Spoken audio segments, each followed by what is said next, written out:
Gracias por su asistencia. Es con gran entusiasmo que saludamos la presencia en el Perú y en Lima del profesor Javier Maderuelo. Tenemos que decir que su visita ha sido posible por la convocatoria a la Cátedra de Profesores Visitantes realizada el año pasado por nuestra Escuela de Posgrado para las celebraciones del mes de la investigación de nuestra universidad. Como maestría de Arquitectura, Urbanismo y Desarrollo Territorial Sostenible, aplicamos a la convocatoria al concurso con la buena fortuna de resultar ganadores y recibir los fondos que hacen posible la estadía del profesor Maderuelo en estas dos intensas semanas. Podemos suponer que esta buena fortuna se inclinó mucho por las calidades de nuestro profesor visitante, ya que reconocemos que sus publicaciones, tanto como autor como editor, han sido para nosotros determinantes para construir una base de pensamiento en temas de teoría del paisaje. El libro El paisaje, génesis de un concepto es referente en habla castellana del estado de la cuestión de la teoría sobre el paisaje, y a este se suma una intensa labor editorial de rescate y traducción de títulos fundamentales en la colección Paisaje y Teoría de Biblioteca Nueva, así como en los seminarios internacionales que organizó desde el CEDAN, Centro de Arte y Naturaleza. Otro texto fundamental, La idea del espacio en la arquitectura y el arte contemporáneo, 1960-1989, ha sido base para cursos, así como soporte teórico y conceptual de tesis y trabajos de investigación, tema que será tratado por él en la conferencia de esta noche. Tenemos un intenso programa en estas semanas. Javier participará de cursos en la maestría sobre temas relacionados con paisaje y territorio, y luego, para los interesados, el día 20, a esta misma hora, tendremos una mesa redonda sobre temas de paisaje, cultura y patrimonio. Javier Maderuelo es arquitecto por la Escuela Técnica Superior de Arquitectura de Madrid, es doctor en arquitectura por la Escuela Técnica Superior de Arquitectura de Valladolid, es doctor en Historia del Arte por la Universidad de Zaragoza. Ha sido profesor en la Escuela Técnica Superior de Arquitectura en la Universidad de Valladolid y en la Universidad de Alcalá de Henares. Profesor de doctorado en la Universidad Politécnica de Valencia, en la Escola Superior Artística do Porto y en la Universidad de Lisboa. Ha sido colaborador de la Fundación Juan March. Ha ejercido y ejerce como crítico y ensayista sobre arte y arquitectura. Es miembro del Comité Científico Internacional de Les Carnets du Paysage de la Escuela Nacional Superior del Paisaje de Versalles. Es codirector junto a Federico López Silvestre y Joan Nogué de la colección Paisaje y Teoría de la editorial Biblioteca Nueva. Ha sido comisario de 20 exposiciones de arte contemporáneo y ha sido vocal del patronato del Museo Nacional Centro de Arte Reina Sofía. Sin más presentaciones, gracias Javier. Adelante.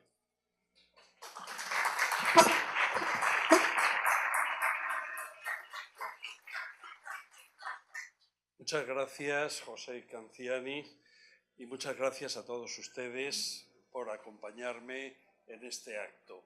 Le estaba comentando hace un momento a José Canciani que creo que nunca he tenido tanto público en toda mi vida, y ahora que me he jubilado, pues me encuentro en esta situación tal vez un poco embarazosa. En cualquier caso, estoy absolutamente encantado de estar en Lima y de poder hablar ante ustedes.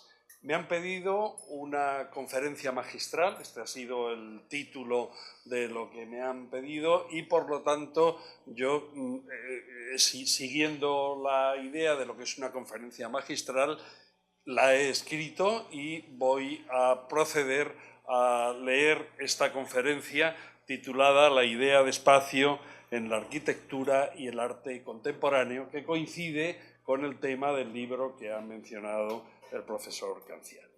Bueno, sin más, voy a dar comienzo a la lectura de la conferencia. El afán clasificador y enciclopédico de la Ilustración, disculparme, pero es que para leer ya tengo que ponerme las gafas. El afán clasificador y enciclopédico de la Ilustración condujo al teórico alemán Gotthold Ephraim Lessing a dividir las artes en dos grandes grupos: las que reproducen un instante, como la pintura y la escultura, y las que se desarrollan en el tiempo, como son la poesía y la música.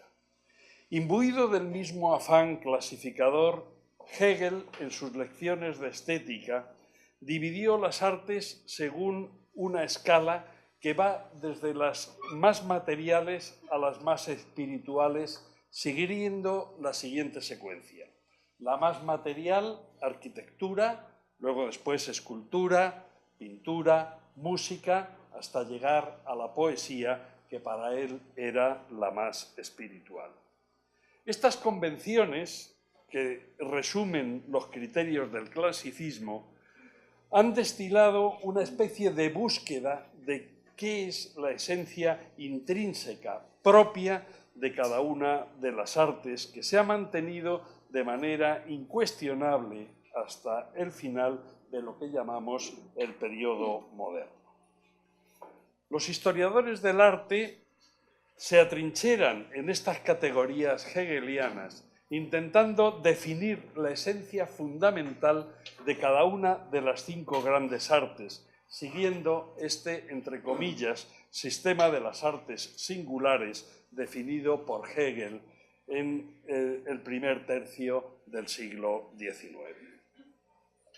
Sin duda, los estudiosos de mi generación, seguidores del legado de las vanguardias, historiado por Siegfried Gideon en su libro Espacio, Tiempo y Arquitectura, un libro aparecido en el año 1941, la gente de mi generación entendemos que la esencia de la arquitectura reside en su cualidad espacial y, más concretamente, en el dominio del espacio tridimensional.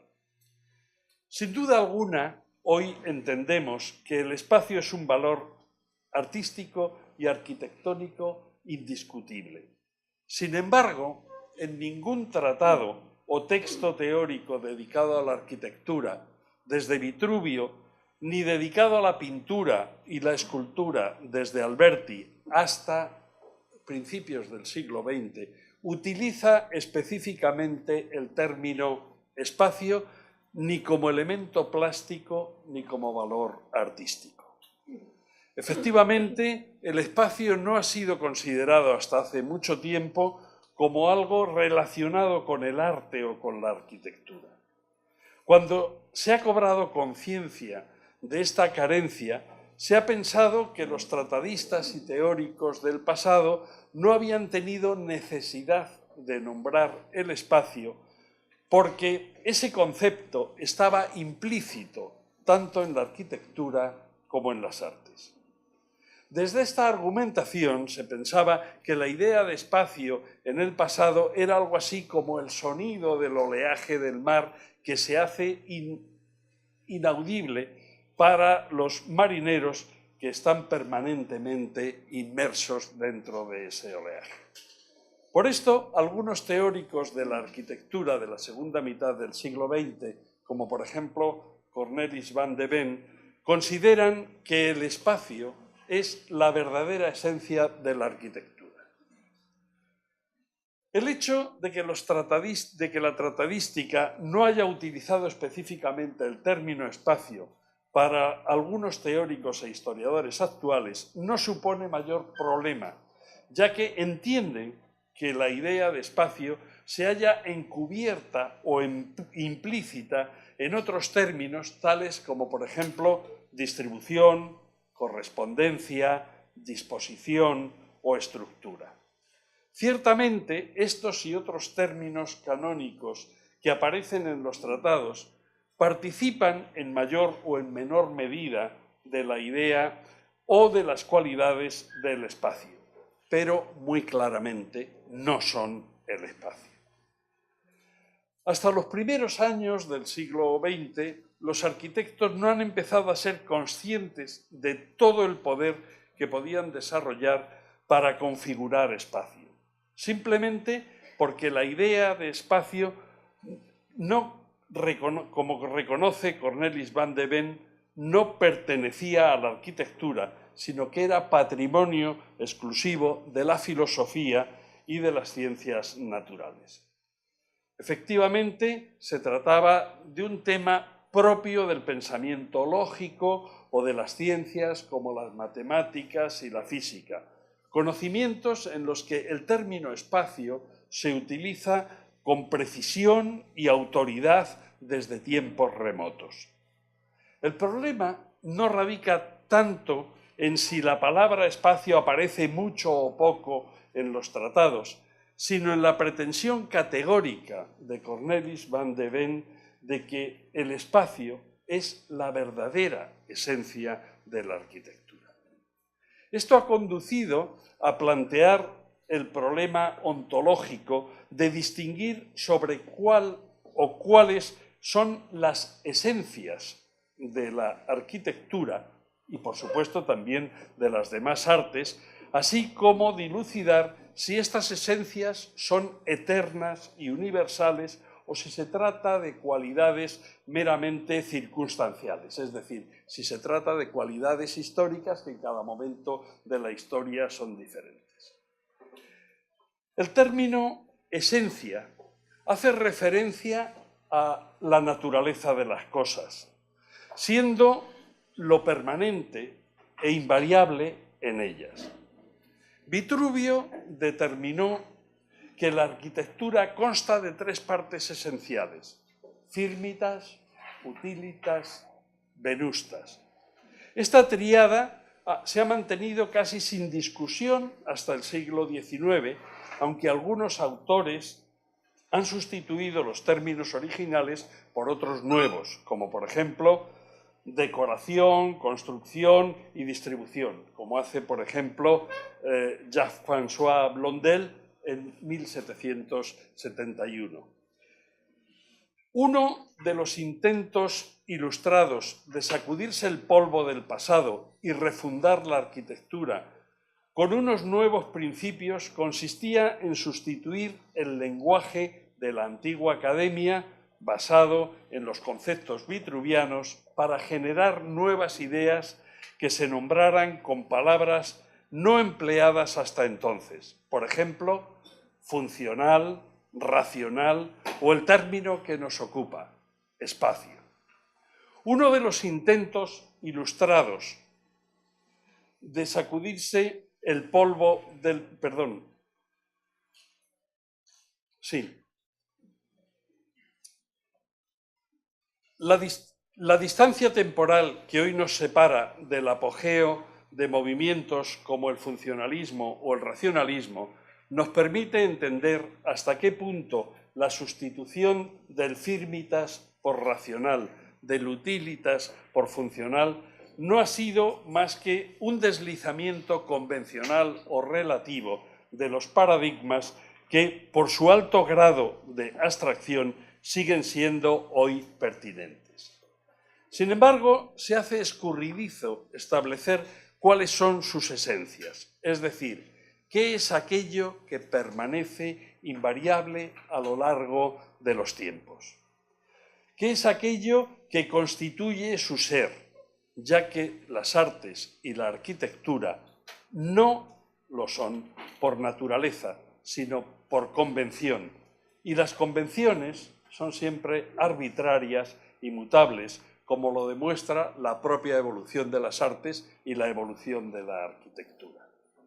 Pero veamos cómo ha surgido esta idea.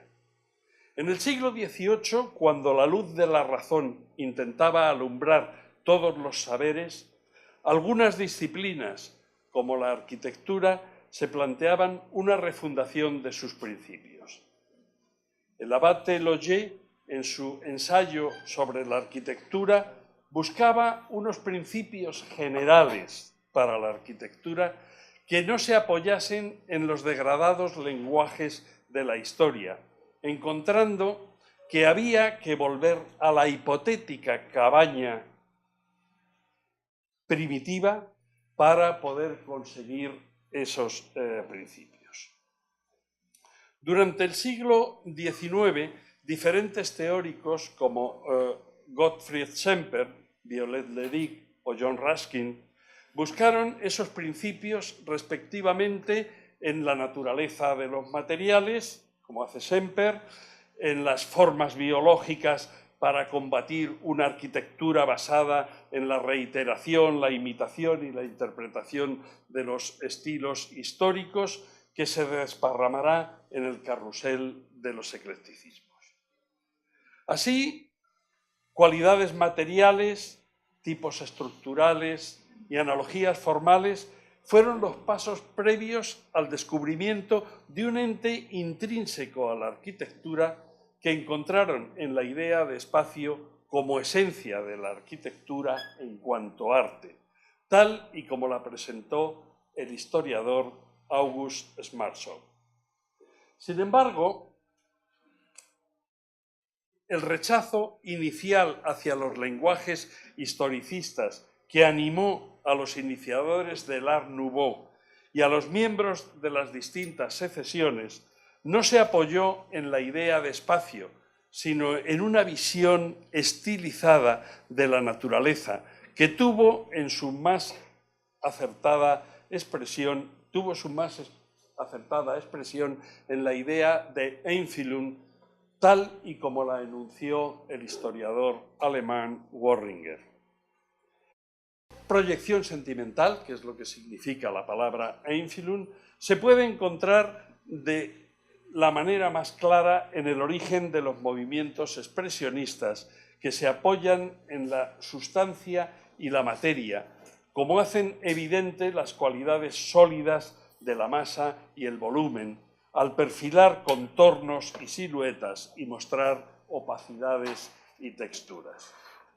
Curiosamente, el primer texto teórico en el que explícitamente se hace alusión al espacio como tema en el arte no se debe a un arquitecto, sino a un escultor, Adolf Hildebrand, quien publicó en 1893 un breve ensayo titulado Das Problem der Form, es decir, el problema de la forma, en el que trata sobre la relación entre el espectador y el objeto, haciendo así explícito el valor del espacio que existe entre espectador y objeto. En este ensayo explica cómo una contemplación lejana ofrece una imagen bidimensional unificada, ya que la distancia, la lejanía, sitúa todos los elementos contemplados en un mismo plano, mientras que una mirada próxima y cinética ofrece una visión estereoscópica que pone en evidencia las cualidades del espacio por medio de impresiones sucesivas que obligan al ojo a adoptar distintas acomodaciones focales, generando así la sensación de tridimensionalidad que es propia del espacio.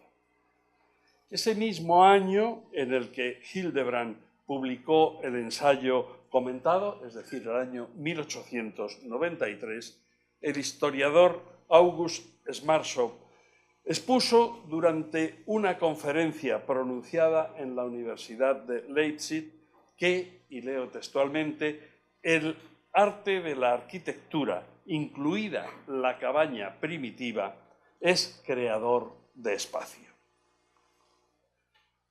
Solo 3 años después enunciaba la hipótesis de que el contenido de un edificio no está en el tratamiento dado a los muros, sino en la representación de un estado del alma. Y lo cojo entre comillas, estado del alma que se manifiesta en una disputa espacial entre el hombre y el mundo.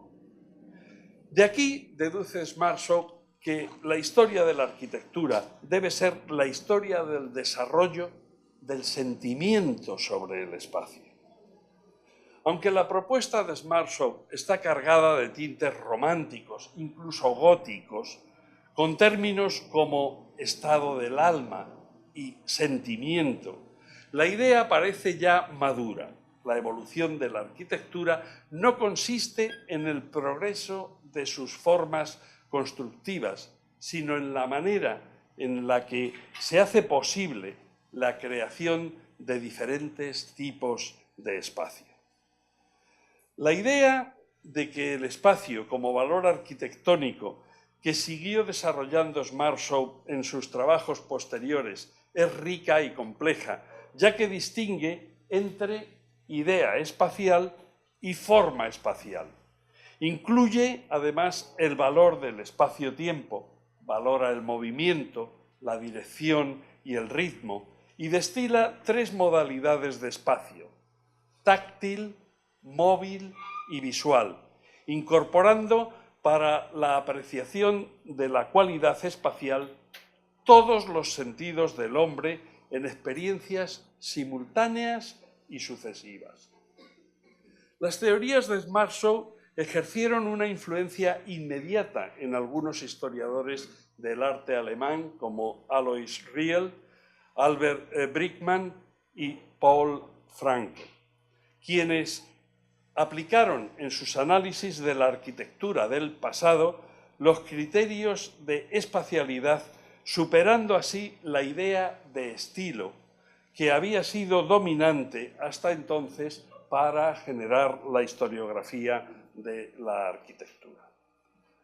A mitad del siglo XX, exactamente en el año 1951, el historiador y arquitecto Bruno Cevi, en su capítulo 2 del libro Saber ver la arquitectura, que ostenta además el significativo título, este capítulo, de El espacio protagonista de la arquitectura.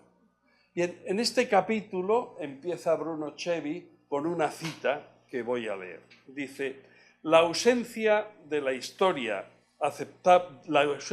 una historia aceptable de la arquitectura proviene de la falta de habituación en la mayoría de los hombres para comprender el espacio y el fracaso de los historiadores y de los críticos de arquitectura en aplicar y difundir un método coherente para el estudio espacial de los edificios.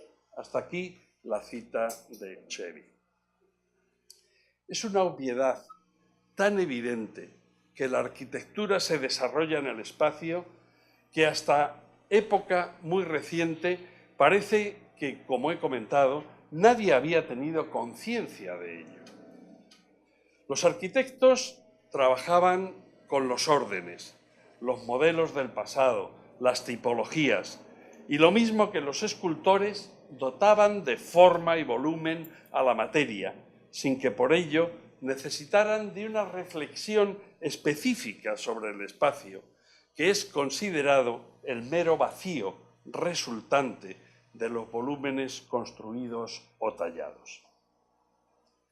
Los teóricos de la arquitectura habían estado tan enfrascados en discutir sobre la presencia de los órdenes, los tipos de ornamento, el carácter, la actitud y la funcionalidad, que la idea de relacionar arquitectura y espacio no se ha articulado hasta que el historiador ya mencionado, August Smartshop, buscando un método racionalista y científico para interpretar la historia del arte, define el estilo como un concepto espacial.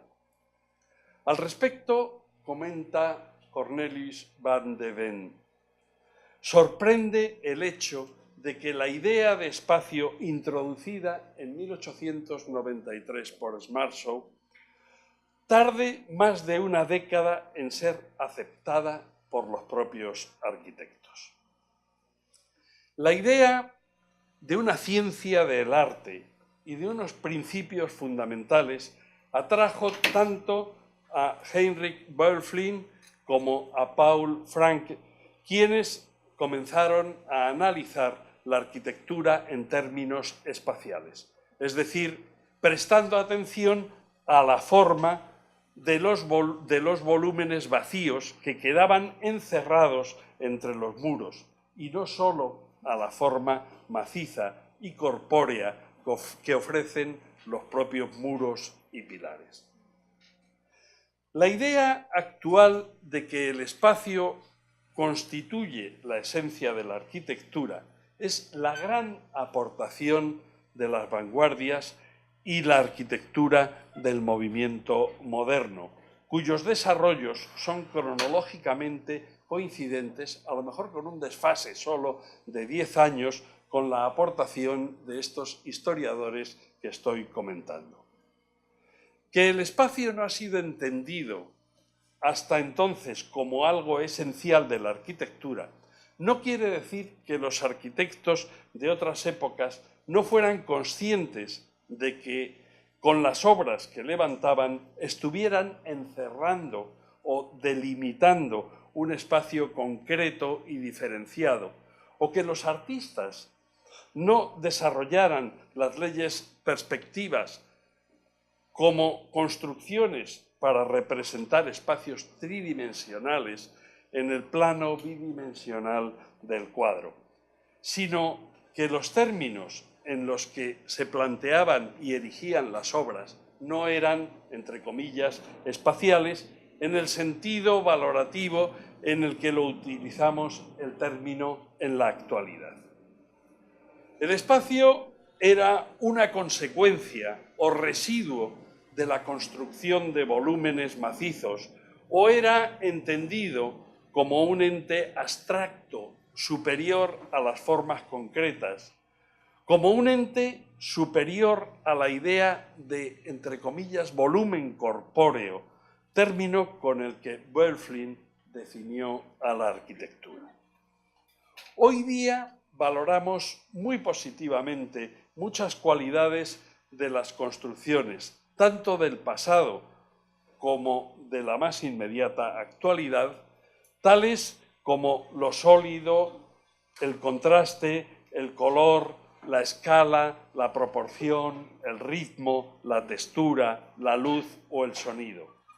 Pero una de las cualidades que de manera más definitiva sirven para calificar la buena arquitectura, para calificar de buena arquitectura a una edificación, es la de haber sido capaz de generar espacios, es decir, de generar recintos, tanto abiertos como cerrados, interiores o exteriores, que posean condiciones perceptivas y emotivas.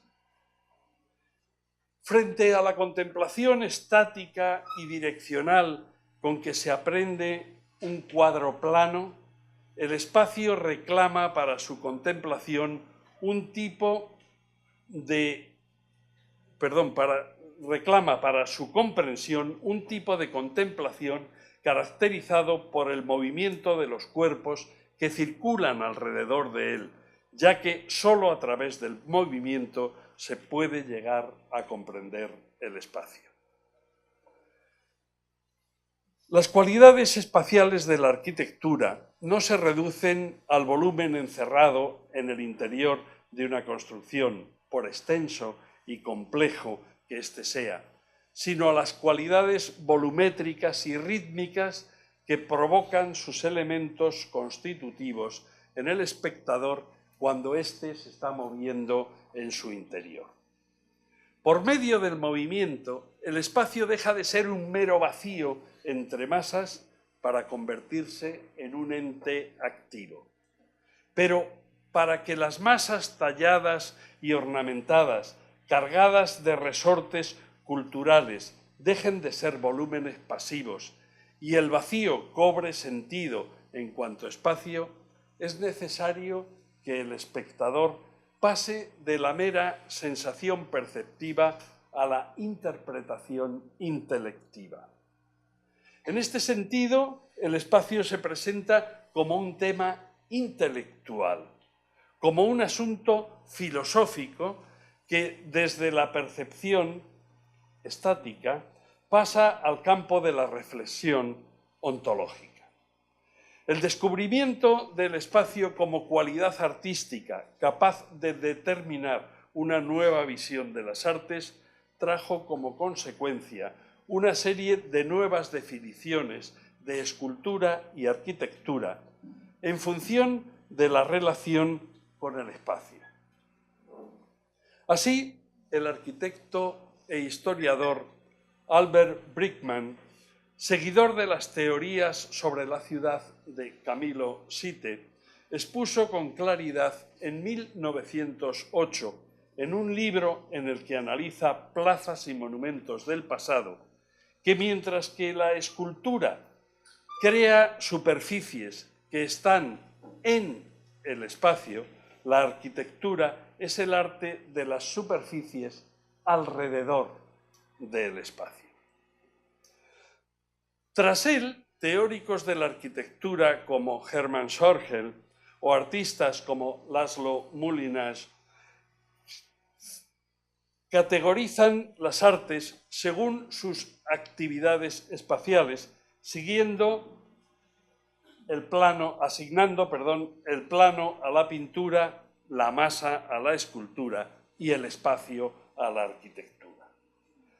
Por lo tanto, simplificando las situaciones, durante el primer tercio del siglo XX, la escultura es entendida como un arte corpóreo que produce masas convexas, mientras que la arquitectura se trata de un arte espacial que genera volúmenes cóncavos tridimensionales.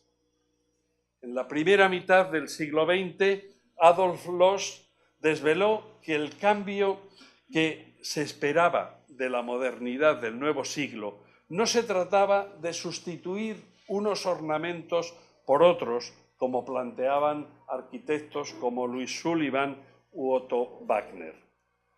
En 1908, Adolf Loos contestó con inusitada contundencia el programa decorativo de la Secesión vienesa promovida por Otto Wagner y sus alumnos en un polémico artículo que seguro que ustedes conocen titulado Ornamento y delito, en el que compara las decoraciones arquitectónicas con los tatuajes que, siguiendo sus ancestrales costumbres bárbaras, se infligían los papú en el cuerpo, argumentando que los que hoy se tatúan, como los que pintarrajean las paredes, refiriéndose a edificios como este, son delincuentes o degenerados. Si la revolución que se esperaba de la arquitectura y de las artes no debe venir de la sustitución de los ornamentos para conseguir una arquitectura verdaderamente moderna, sin deudas con los modelos del pasado, Loos idea la teoría del Raumplan, término que podemos traducir al español como plano de espacios. Este Raumplan, basado en los valores de lo arquitectónico, en las cualidades del espacio construido, proponiendo una composición que articula espacios de diferentes volúmenes que se caracterizan no por el estilo o la cantidad de sus ornamentos, sino por las cualidades espaciales de su forma y volumen. Pero es también algo más. Para Benedetto Gravagnolo, el Raumplan es un método de diseño espacial cargado de valores psicológicos. La manera como Adolf Loos dispone las diferentes estancias de una casa en un espacio, no en el plano, tal y como él explica en un artículo escrito en memoria del artesano Joseph Bailey, se puede apreciar en su conocida y estudiada Villa Müller, construida en Praga en 1929, en la que salón, despacho, dormitorio o lavabo no solo ocupan distinta extensión en planta, sino también poseen diferente altura de techo, generando varios volúmenes que se encajan entre sí apoyándose en planos situados en distinta cota. La teoría en la que se basa esta manera espacial de componer fue transmitida por Adolf Loos a sus alumnos, entre los que se encontraban Richard Neutra y Friedrich Kiesler, y fue explicada casi como nota a pie de página en un artículo en el que escribe: pues aquí está la gran revolución en la arquitectura, la solución del proyecto horizontal en el espacio. Antes de Immanuel Kant, la gente no podía pensar en el espacio y los arquitectos estaban obligados a poner el lavabo en el mismo plano que la sala. Solo con la división por la mitad pueden conseguir espacios más bajos, igual que algún día será posible a la humanidad jugar al ajedrez cúbico. También los arquitectos podrán resolver la proyección horizontal. Hasta aquí las palabras de la cita de Kiesler. La puesta en crisis del ornamento trajo como consecuencia desnudar los objetos y los edificios, dejando en evidencia los valores de la forma estructural y las cualidades del espacio, que, vaciado de adherencias, se muestra a los ojos como volumen en el que cobran interés valores como la luz, los materiales, las texturas, los ritmos, los colores y hasta los sonidos, es decir, aquellas cualidades que caracterizan la espacialidad. Walter Gropius, que era heredero de la Deutsches Baukunst, abandonó conscientemente la idea de una arquitectura basada en los estilos para afrontar la idea de proyecto, es decir, la idea de un método de planificación industrial en el que hay que prever de antemano unos resultados precisos. Pensar la arquitectura en términos de proyecto condujo a una tecnificación no solo de la producción edificatoria, sino a una tecnificación del proceso creador y de la ideación arquitectónica, que necesitará de un lenguaje abstracto y autónomo para conseguir una nueva objetividad. Las bases de este nuevo lenguaje no serán las formas del pasado, con su uso de motivos ornamentales y perfiles de culturas en su mayoría pretéritas, sino que se basarán en conceptos científico-técnicos como el espacio, que es un ente mensurable, acotable, con el cual se proyectan y desarrollan las formas constructivas de la industria. En los primeros escritos teóricos de Gropius, cuando aún está unido a la Baukunst y a la Bauhaus, no se aprecia todavía ningún interés específico por el espacio y sus cualidades, sino que su predilección se centra en la forma y en la expresión de su carácter compacto. El primer arquitecto que de una manera explícita menciona el espacio en sus escritos es Hendrik Petrus Verlage, cuando asegura, y leo textualmente, el objeto de la arquitectura es la creación de espacio y deberá, por tanto, concentrarse en el espacio. Hasta aquí la cita. La idea de espacio que desarrolla Verlage se expone en tres principios. Primero, la identificación de la geometría con el espacio. Segundo, proyectar desde el interior, como hace aquí, y no desde el exterior hacia el interior, como hacían los arquitectos que se apoyaban en el juego de los estilos.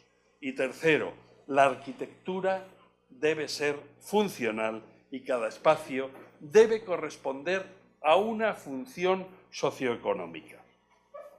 Estas premisas le conducen a realizar una arquitectura cuya forma externa, como estamos viendo aquí, ofrece una volumetría variada, no necesariamente regular, que presenta muros planos y desnudos que se apoyan en las imágenes del cubismo y de la abstracción que en esos mismos años se están desarrollando los pintores de vanguardia. Por su parte, el arquitecto Rudolf Schindler, en un texto muy poco conocido titulado Un manifiesto 1912, es decir, publicado o escrito en 1912, nos cuenta lo siguiente. Leo textualmente. El arquitecto ha descubierto finalmente el medio de su arte, el espacio. El proyecto arquitectónico trata del espacio en sí mismo como materia prima y de la habitación articulada como producto. Hasta aquí la cita de Schindler. Posteriormente, en 1934, este es un interior de una casa de Schindler, publicó otro artículo titulado Espacio en Arquitectura, con el que demuestra un interés continuado por este tipo de estudios. Se pasa así de considerar la arquitectura como un arte de la materia, lo que indujo a Hegel a ubicarla en el nivel más bajo o primario de las artes, cuando dice en su explicación sobre el sistema de las artes singulares, refiriéndose a la arquitectura, las siguientes palabras, y leo a Hegel. El material de este primer arte, es lo que en sí mismo no espiritual, la materia pesada y sólo configurable según las leyes de la gravedad.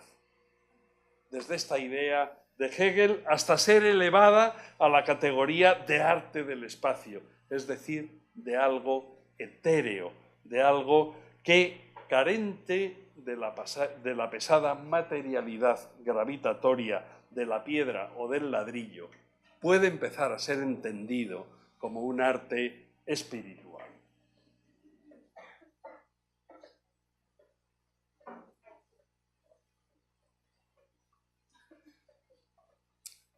Quiero ahora mostrar de qué manera presentaron los constructivistas el problema del espacio. Los experimentos de la descomposición en planos de las figuras, incitados por el cubismo, y la inclusión del movimiento y de la velocidad por parte del futurismo, sembraron en la Rusia prerrevolucionaria el germen de lo que empezó a llamarse cubofuturismo. Primer paso para generar el constructivismo, el suprematismo y otras vertientes como el utilitarismo de Tatlin o el realismo de Naum Gabor y su hermano Antoine Peusner. En todos estos movimientos constructivistas se ha abandonado la idea de representar objetos y se ha abrazado la abstracción. Pero sobre todo se han sustituido los procedimientos tradicionales de tallar, esculpir o modelar que conciernen directamente a la figura, a la masa, a la concreción de un volumen pesado y estático, por el acto que estamos viendo en esta fotografía de construir. La idea de que la obra artística, y concretamente la obra escultórica, se construye, apareja la necesidad de apoyar unos cuerpos sobre otros, de ensamblar y encajar diferentes materiales, lo que conduce a la elaboración de un proyecto de construcción en el que las piezas se han de plantear previamente, se han de medir y acotar para su perfecto aparejo.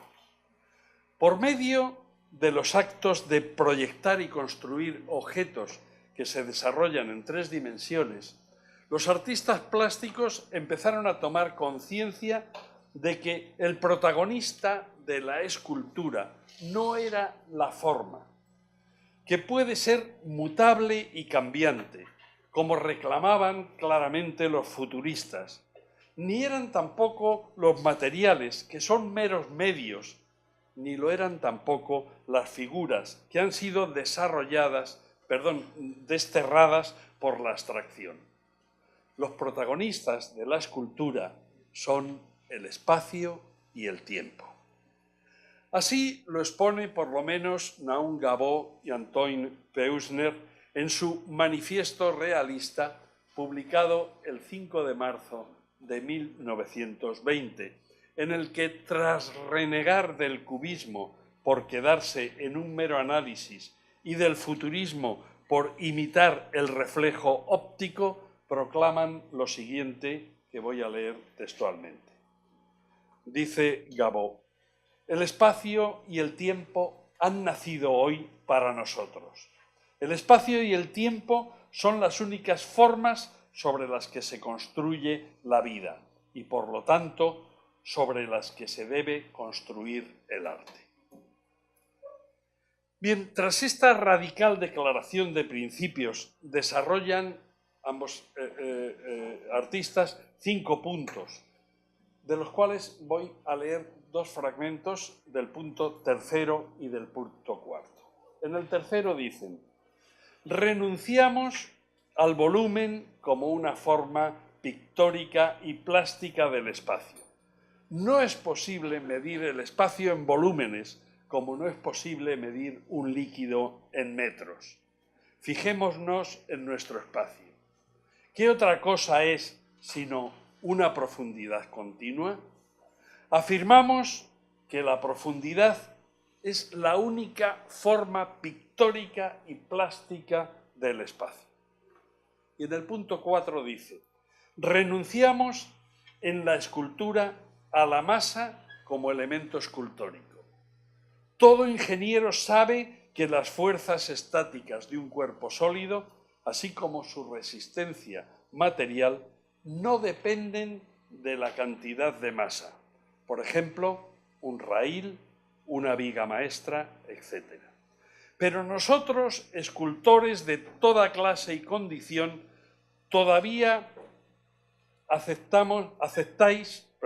pero vosotros, escultores de toda clase y condición, todavía aceptáis el viejísimo prejuicio de que no es posible liberar el volumen de la masa, así como tomamos 4 planos, y pone esta fotografía, aquí tomamos 4 planos y construimos con ellos el mismo volumen que si se tratase de una masa de 4 toneladas. Devolvemos así a la escultura la línea como una dirección, con lo que afirmamos que la profundidad es la forma del espacio. Esta última frase, la profundidad es la forma del espacio, puede parecer una bravuconada de tipo futurista, otra frase ingeniosa más para el discurso revolucionario de las artes, si no fuera porque Gabó, tanto con su obra como con sus posteriores escritos, ilustrará convenientemente su complejo significado. Así, en un texto datado en el año 1937, que se presenta con el significativo título Escultura, tallar y construir en el espacio, argumenta las cualidades de la escultura constructivista en 3 puntos. 1, materia y forma. 2, espacio. Y 3, emoción. Me voy a detener un momento solo en la segunda de estas partes, donde dice, leo textualmente: hasta ahora los escultores han preferido la masa y dejado aparte o prestado poca atención a un componente tan importante de la masa como es el espacio. Este les ha interesado solo como un lugar en el que los volúmenes pueden ser situados o proyectados. Tenía que rodear a la masa. Nosotros consideramos el espacio desde un punto de vista totalmente distinto. Lo consideramos como un elemento escultórico absoluto, liberado de todo volumen cerrado, y lo representamos desde su interior con sus propiedades específicas. Hasta aquí la cita. Entre otros, hay 2 artistas constructivistas que en estos momentos tomarán clara conciencia del espacio como valor artístico. Estos 2 artistas son Vladimir Tatlin y el Lisinski. Tatlin, constructor del célebre monumento a la Tercera Internacional, cuya maqueta se mostró en 1919 y de la cual traigo aquí esta fotografía. Por su parte, en julio de 1923, el Lisinski tuvo la oportunidad de mostrar su idea espacial de obra de arte cuando transformó el cubículo que le habían concedido para presentar su obra en la Gran Exposición de Arte de Berlín. Con motivo de esta muestra y de esta construcción que estamos viendo en la pantalla, escribió un texto titulado Proum and Raum, que podríamos traducir como espacio proum. Proum es la palabra con la que él nombra su obra. De este escrito quiero destacar 3 frases. Espacio, dice, lo que no se mira por el ojo de la cerradura ni por la puerta abierta. El espacio no existe solo para la vista, no es cuadro, se quiere vivir en él. El espacio debe existir para el hombre, no el hombre para el espacio. Los metros cúbicos que el hombre necesita para el descanso, el trabajo y la vida social han de transformarse en una unidad, y esa unidad ha de ser permanentemente móvil, según las necesidades, por medio de un sistema elemental de estructuración. Ya no queremos el espacio cual ataúd pintado para nuestro cuerpo vivo. Hasta aquí las palabras del Lisinski. En este mismo momento, donde explica la construcción del espacio Proum, el Lisinski proclama: el espacio significa que la pared no se puede concebir como un cuadro pintura. Pintar paredes o colgar cuadros de la pared son acciones igualmente erróneas. El nuevo espacio no necesita, no quiere cuadros, no es un cuadro traspuesto de superficies. Esto explica la hostilidad de los pintores de cuadros en contra nuestra. Destruimos la pared como meridiano para sus cuadros. Hasta aquí las últimas palabras que leo de el Lisinski. Ciertamente, tanto Naum Gabor como el Lisinski, en sus textos que estoy mencionando, como otros muchos artistas constructivistas, se quejaban constantemente de los ataques que estaban propiciando críticos y artistas contra su obra. No se trataba de una paranoia. El 15 de octubre de 1924, André Breton publicó el primer manifiesto del surrealismo. Un texto y unas ideas que, siguiendo las teorías de Sigmund Freud sobre la mente humana, ejercieron una enorme influencia sobre el arte de las siguientes décadas.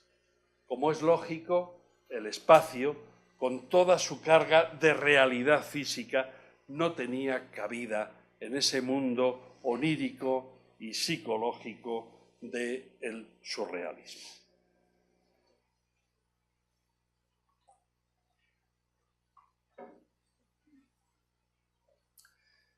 Después de la Segunda Guerra Mundial, los experimentos constructivistas con el espacio que se habían ensayado en Rusia durante los años 20 se diseminaron por los puntos más sorprendentes del planeta. Se diseminaron por Latinoamérica bajo las influencias de Joaquín Torres García en Uruguay y del movimiento neoconcreto en Brasil, donde se produce una exposición en el año 1957.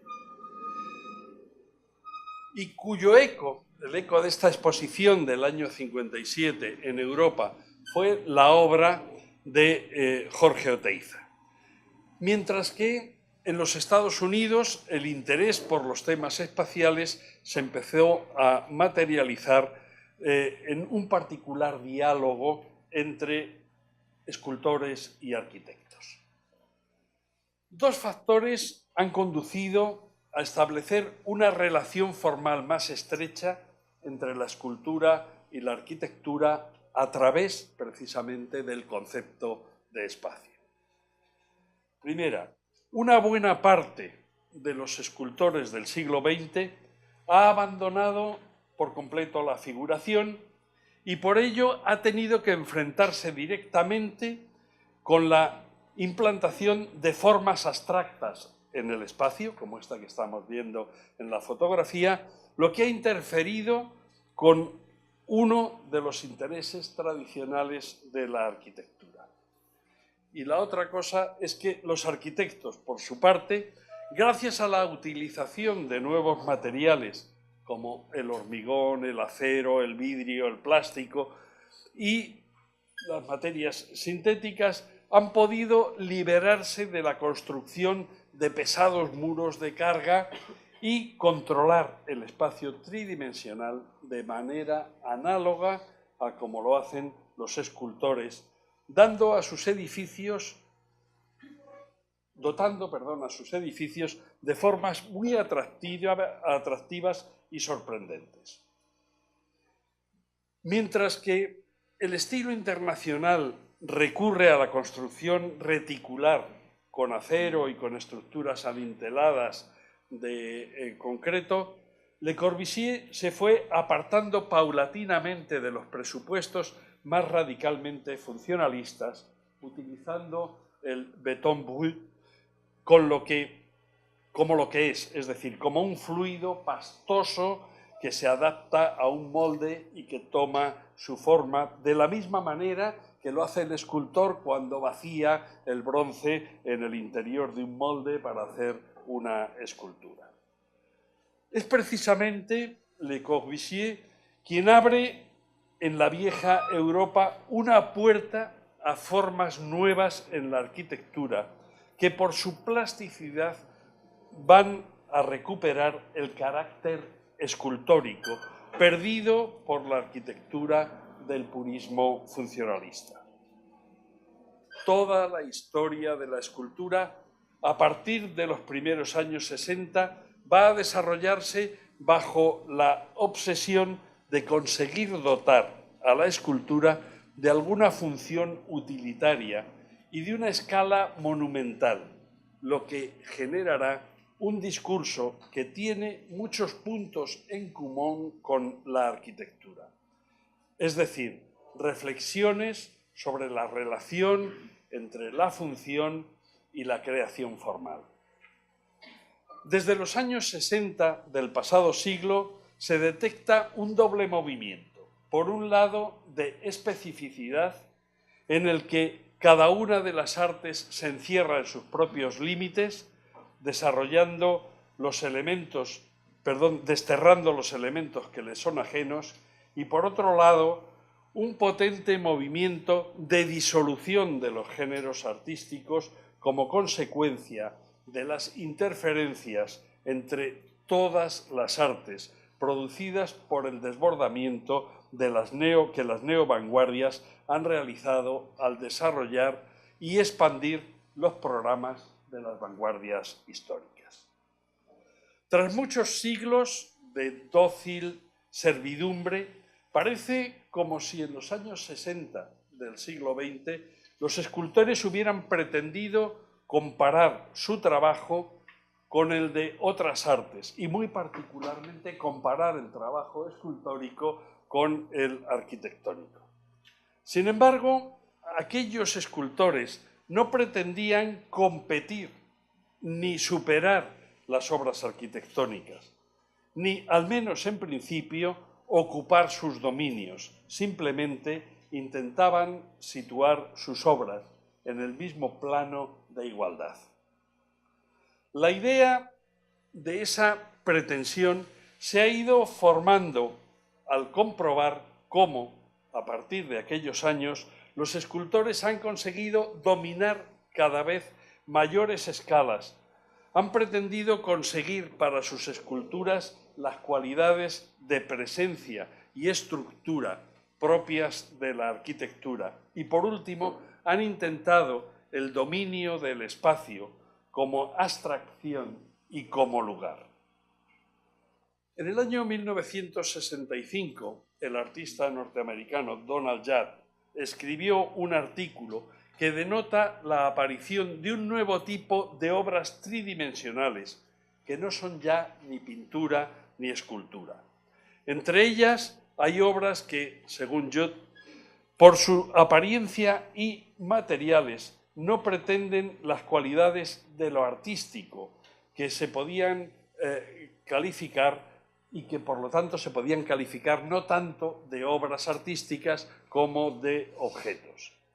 Esa voluntad, entre comillas, no artística, entronca estas nuevas obras con los ready-made de Marcel Duchamp, pero se diferencian de ellas en la cualidad irreferencial y en la neutralidad de sus formas, volúmenes y colores, que en el caso de las obras del propio Donald Judd, como esta que estamos viendo en la pantalla, no son en absoluto ilusionistas. A principios de los años 30, y voy a volver un momentito para atrás, el escultor Julio González sugiere la idea de dibujar en el espacio, incorporando las técnicas del hierro forjado y de la soldadura en su obra. Ante sus obras muy transparentes, el ojo del espectador no tiene dónde posar la mirada, no hay una superficie en la cual detener la mirada. Y el espacio que acogen esas líneas metálicas se convierte en el protagonista de las obras. 30 años después de estas ideas de Julio González, los escultores empezaron a realizar obras que, ante la pérdida de su fisicidad, como es el caso de esta obra de Carl Andre, desplazan la atención del espectador hacia el espacio que rodea la obra, dando origen a un nuevo género de pieza artística que se conoce con el nombre de instalación, en la cual el escultor ocupa con piezas específicas el espacio ya existente de la sala, de la galería o del museo. Un buen ejemplo lo tienen ustedes ahora aquí en Lima, en esta obra titulada Sinfonía del Universo de Milton Becerra, que se encuentra actualmente en el Museo de Arte Contemporáneo de Lima. Yo he estado viendo esta obra ayer por la mañana y de verdad creo que merece la pena echar un vistazo porque explica muy claramente de qué manera un escultor ha logrado dominar un espacio.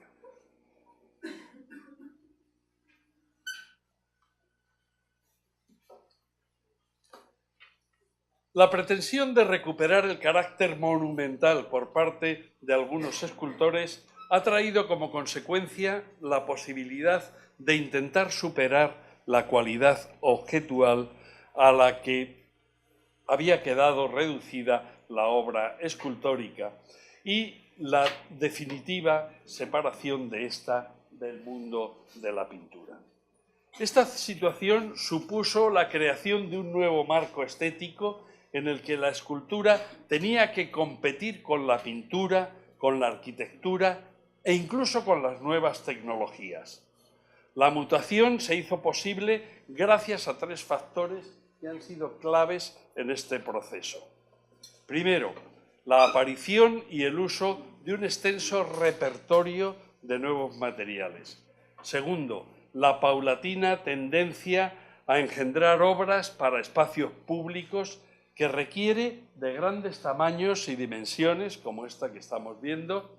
Y tercera, la difícil pero definitiva aceptación de las obras escultóricas abstractas, particularmente aquellas que poseen una escala gigante, como es esta obra.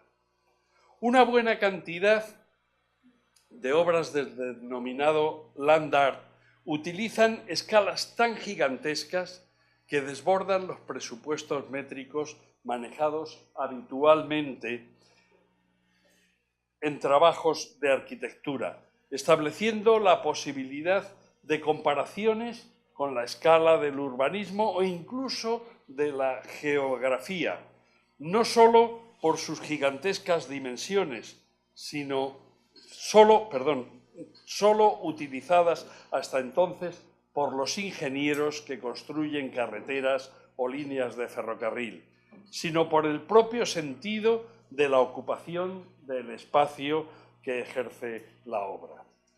Como sucede con esta pieza de Walter de María, el campo de rayos, que se inscribe en un rectángulo de 1 milla por 1 kilómetro, pero que compromete toda la llanura del desierto de Nuevo México e incluso la propia naturaleza, puesto que se trata de 400 pararrayos en los cuales están constantemente cayendo este tipo de fenómenos atmosféricos. Pero no solamente por la escala y la dimensión se establecen inevitables comparaciones entre escultura y arquitectura.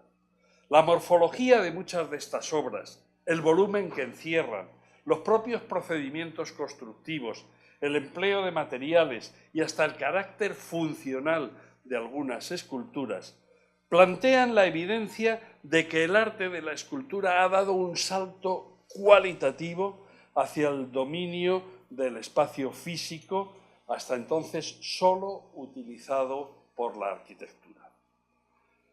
Veamos una comparación entre dos obras minimalistas del escultor Tony Smith, que desde los primeros años 60 desarrolla obras con una clara voluntad geométrica y espacial, y una obra del arquitecto Eon Min-pei, el Everson Museum de Syracuse, construido en 1968.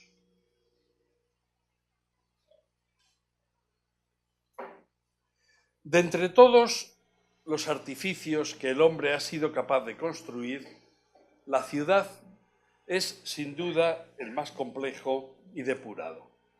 Desde los orígenes de la condición humana, una de las primeras necesidades del hombre ha sido habitar en comunidad, convirtiéndose así el hombre en un animal gregario.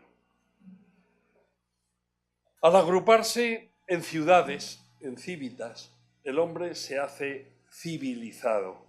Y el fenómeno de la civilización, es decir, de la adquisición de la condición de ciudadano, sometido a unas normas de comportamiento y a unas leyes, se ha convertido en uno de los rasgos que mejor caracterizan la condición humana.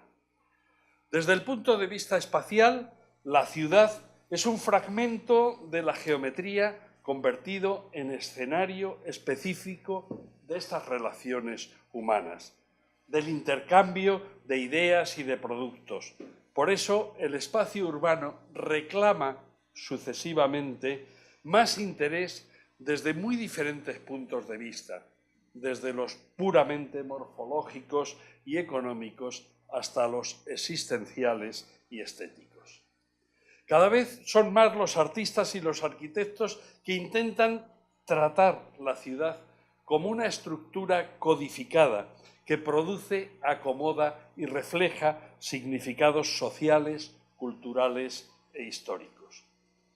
Estos son los artistas que pretenden que su obra tenga como marco el espacio abierto y público de la ciudad y no el más restringido y particular del museo, la galería o el jardín privado, y reclaman para su obra la categoría de arte en el espacio público o simplemente de arte público.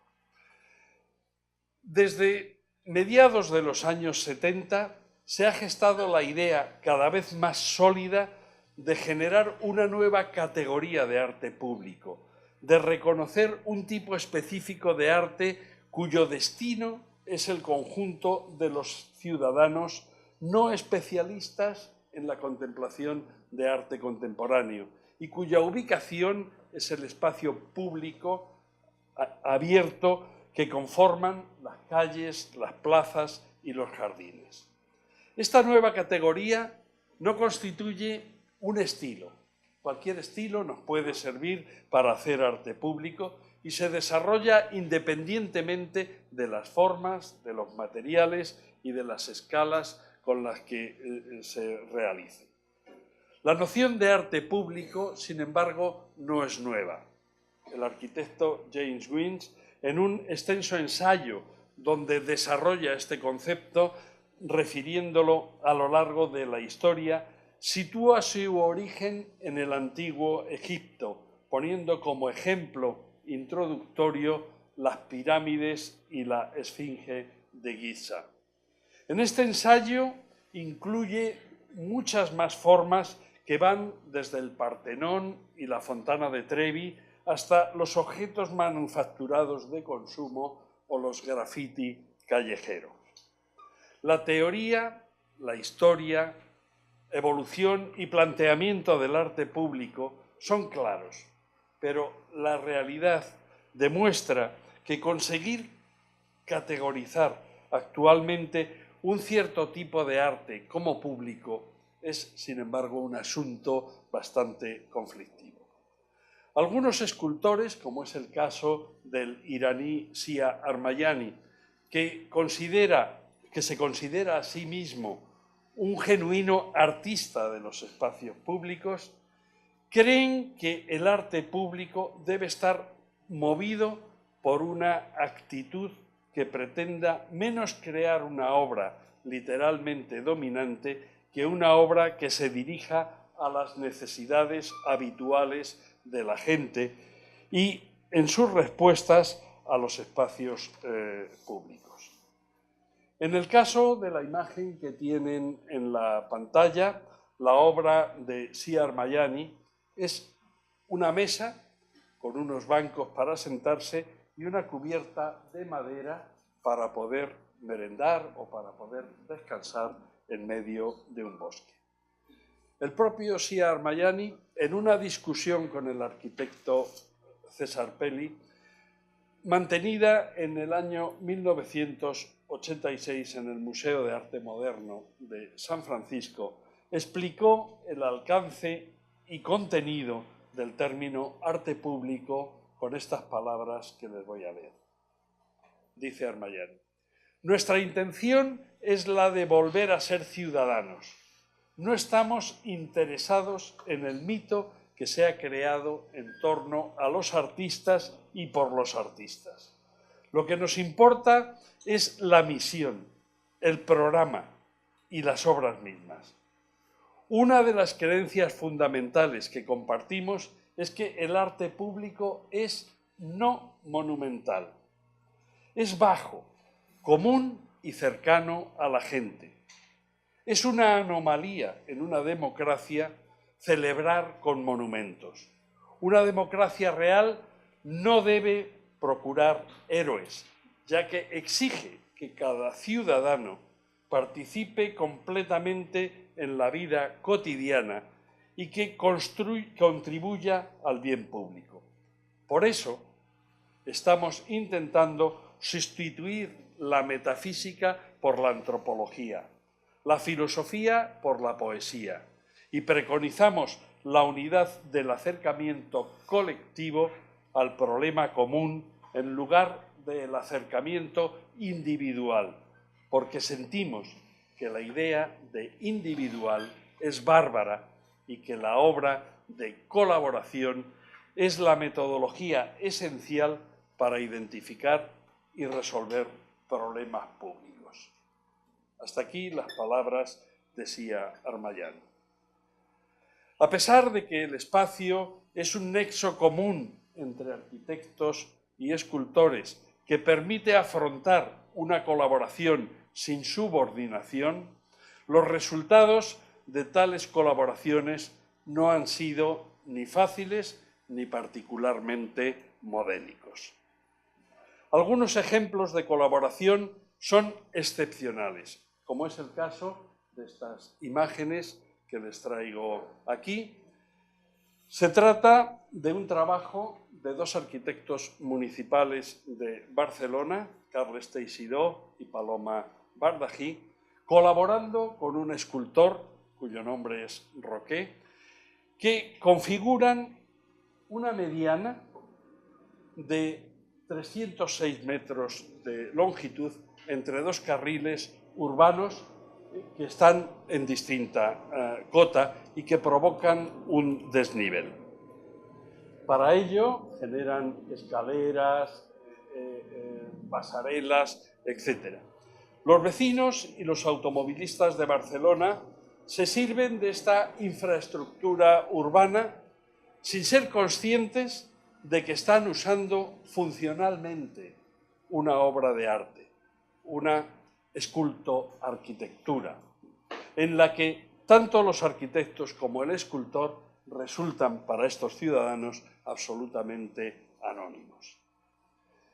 Pero en la mayoría de los casos se aprecia una especie de competencia entre artistas y arquitectos.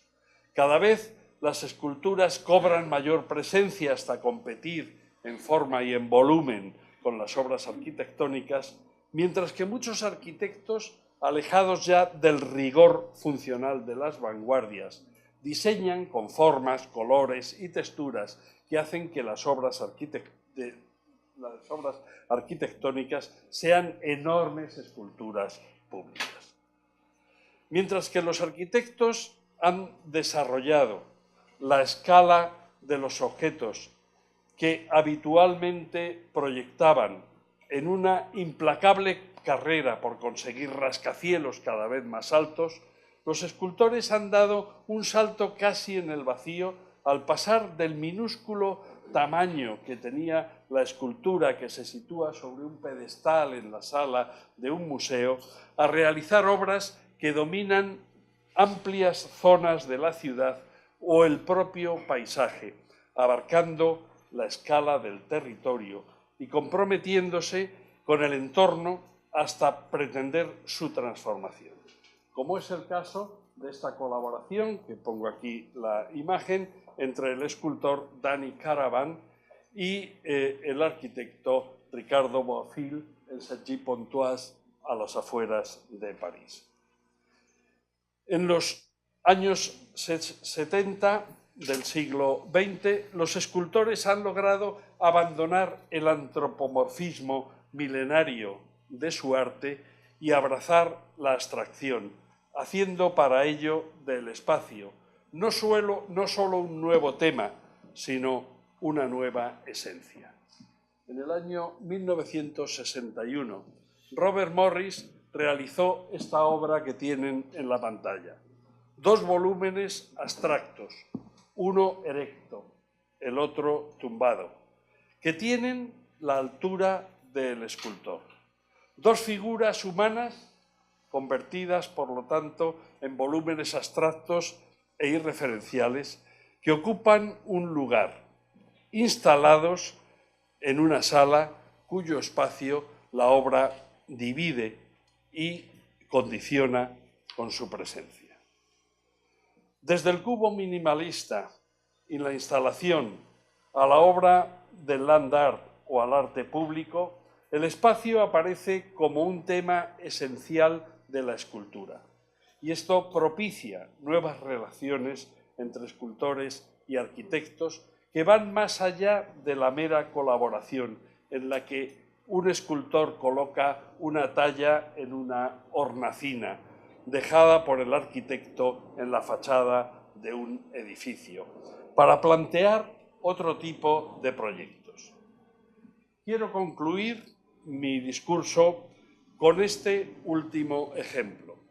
La obra de un artista danés, fallecido hace menos de un año, Per Kirkeby, construida en ladrillo con las técnicas tradicionales de la arquitectura, encerrando en ella un espacio en el que el espectador puede penetrar y abriéndose a un amplio espacio exterior, el ámbito del paisaje de un valle pirenaico en el norte de España.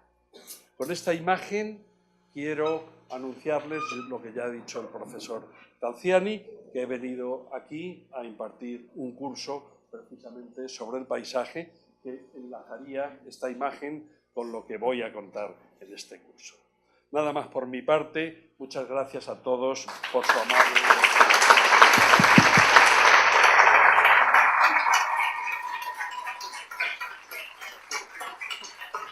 Muchas gracias.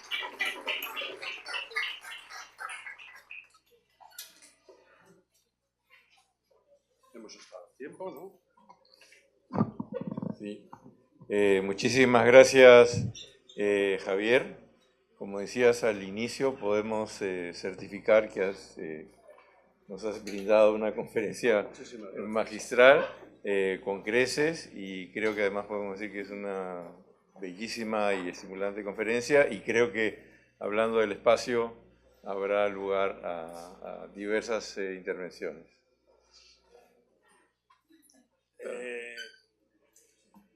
No lo sé.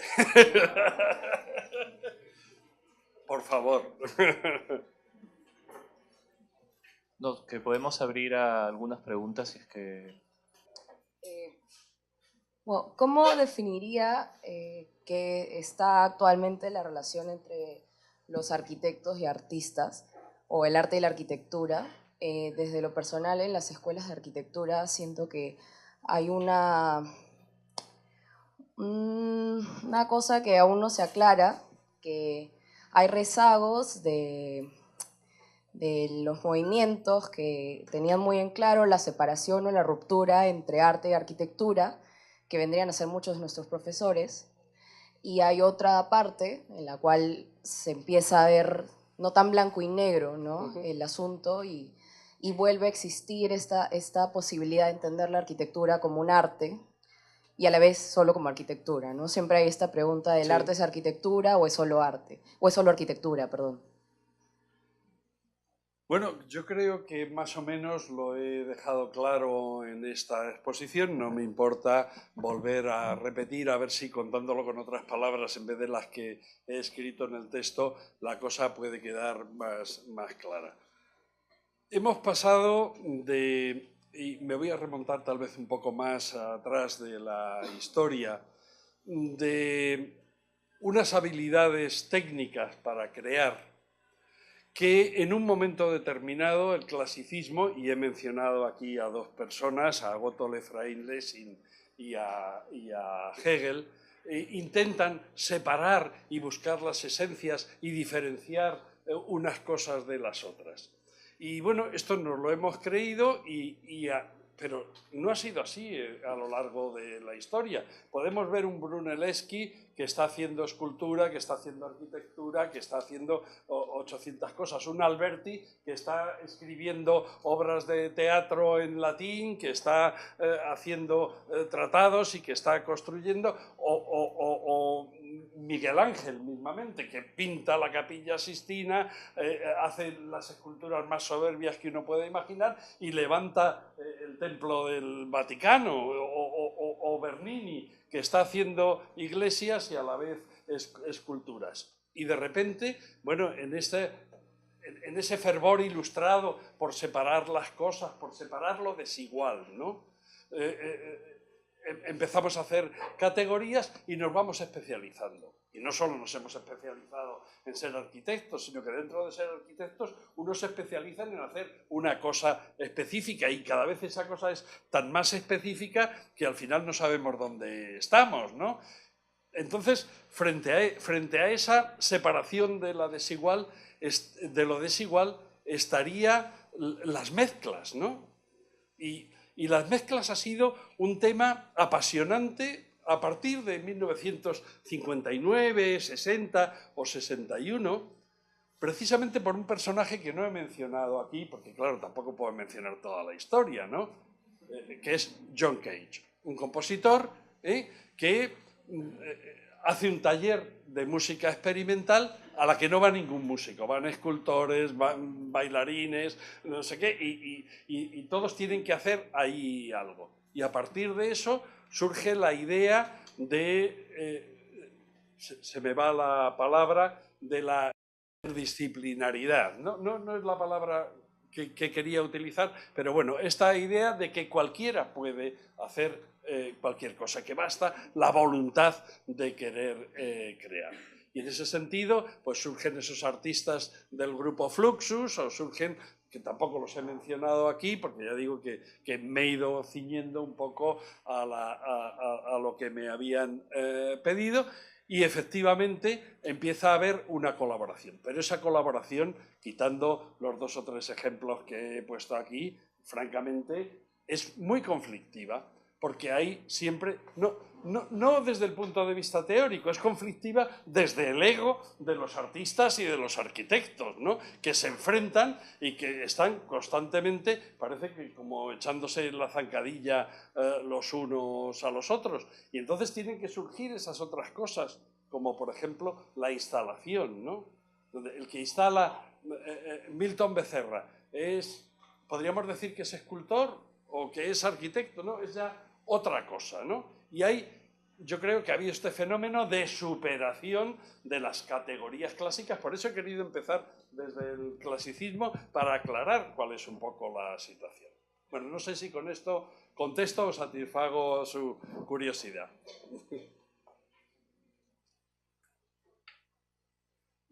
Bueno, yo creo que se quieren ir a cenar, ¿eh? Gracias a vosotros.